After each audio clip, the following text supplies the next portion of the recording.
Hello, this is Miles again. Forgive the sunglasses here. My trainer is actually suggesting that I wean myself off of melatonin, and these glasses are specially designed to block out artificial light right before bed so you can sleep soundly and well. I'll be wearing these for a few weeks for about 1 to 3 hours before bed, and everything I see right now is red tinted. It looks as though I'm in a dark room or in the depths of hell. Or does it? But anyhow, this is going to be a very quick video. Nothing religious at all. Nothing religious at all in this video. But I just thought I'd show you a simple little hack that I had come across in recent years. As you know, most of the books that I do have are in paperback form, particularly Penguin paperback. These are two very lovely editions of short stories by Rudyard Kipling, 2 volumes of that from Penguin Modern Classics, the green ones there. I just got these today. Today, by the way, is the 26th of January on a Wednesday. It's 4:39 in the afternoon, or 4:40 now. And yes, I would much rather have hardbacks, but as my cousin had said, the one cousin who I had let listen to them all down, paperbacks get the job done. Very true. And also the reason why I'll talk about Penguins another date, but that's a video for another time. Anyhow, so when you have a lot of paperbacks, particularly old paperbacks, there is this problem that occurs among many of them that not many people know about and not many people care to acknowledge. Though really, I think they should, because it's an epidemic among bookshops and booksellers and book collecting and such. I think it really should stop. You have to be careful with your paperbacks, but nevertheless, I'll show you a few examples here. Paperbacks are by nature disposable books. They're meant to be read maybe 4 or 5 times, roughed up, and then basically just tossed and thrown away. I have one here that I just got today, The Way of All Flesh by Samuel Butler. Of course, as you know, his Arawan, or Irijuan, I'm not entirely sure how to pronounce it, but nevertheless, that's one of my favorites. This is not a Penguin, this is a Signet classic, but it's a... I'll read it nonetheless, and finally give back that confounded library book that I've kept for so long, because, well, I checked out several from Mission Viejo Library, including The Way of All Flesh, back in September. I have about 10 times at which I'm supposed, I can renew them, and it's coming up towards the 10th time. So I should get to reading this very soon. But anyhow, you notice here, that happens. That's usually the first thing to go. Some people say the spine is the first thing to go. No, not particularly. It's this front cover here, the flyleaf, if you will, for most. Although the flyleaf is just right there. People say this makes it easier to read. They're not wrong. It's just that if you want to preserve a paperback, you don't do that. Another example here that I have is this novel by Taylor Caldwell called The Earth is the Lord's. There's a novel about Genghis Khan over there in Mongolia and such. It's quite an old paperback, but nevertheless, that cover went too, and you can see it's just about to go there.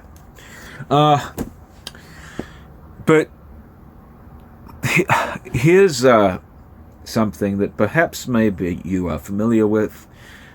It is this phenomena which is basically, the makeup of a paperback is basically a text block glued on to a paper cover. They're very cheaply made, and they don't really hold up too well, especially some of these older ones, but if you take care of them, they last a lifetime. One such example of what I'm going to be talking about is this book here, The Grass is Singing by Doris Lessing. This is another penguin, as you can see. I procured this many years ago in Phoenix, Arizona. And essentially I was going to read it one of these old days, and I procured it for cheap. And the reason why I didn't get around to it was because, well, the text block is not only separating from the actual cover, because this is a very old copy, but also is separating from itself.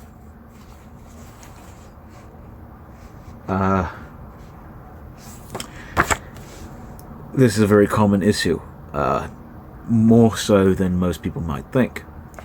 I have a solution for this. You do not have to replace this old paperback, though, to be honest, I might, because it's got two pretty good cracks on the spine there. But you do not have to replace your paperbacks if you do indeed do this.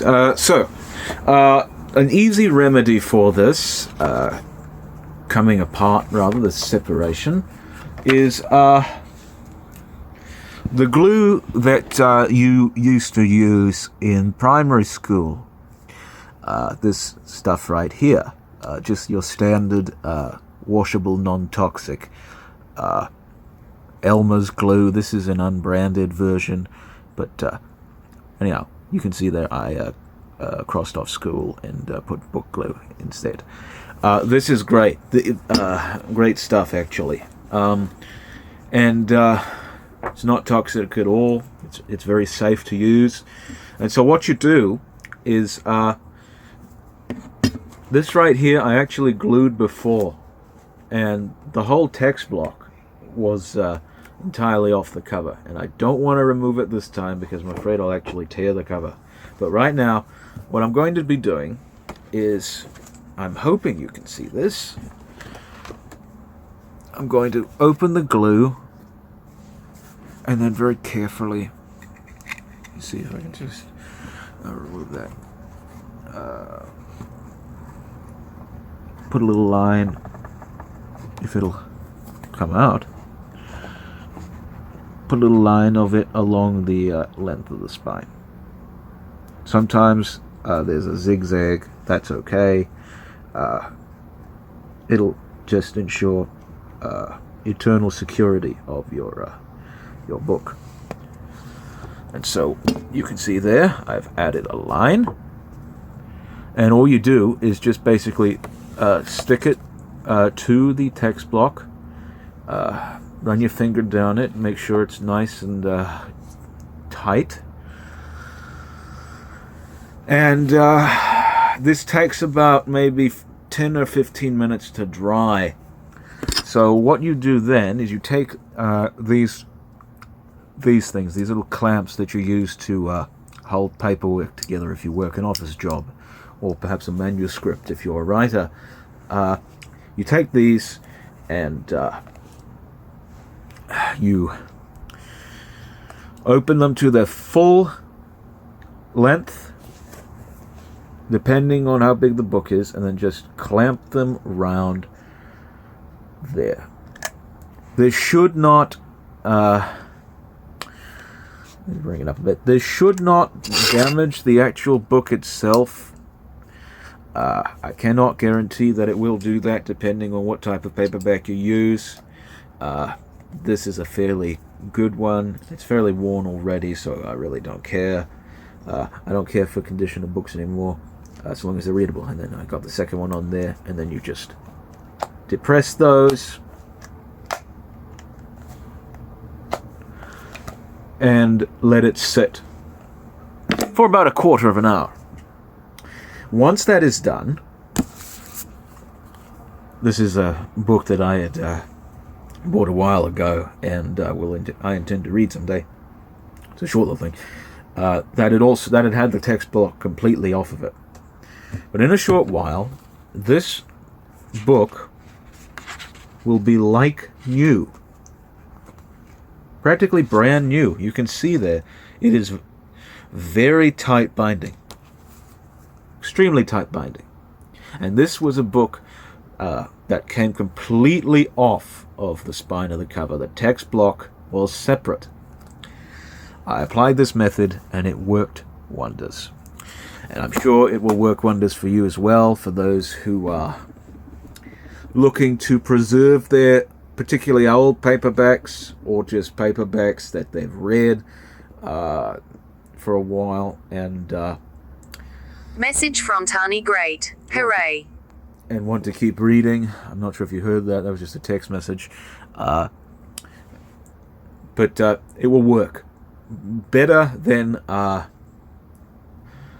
just buying a new paperback. You can get this glue for fairly cheap at your local crafting shop. Go to your Michael's or your Walmart if you're in the United States, or really any place at all. You can get them in New Zealand, basically anywhere, warehouse, and anyhow, that is it. I hope you've learned something from this video, and will continue to apply this method to your own poor and desiccated paperbacks, so that you... I have no idea what's going on with this camera, but anyway, that you might preserve them. Thank you, and I bid you adieu.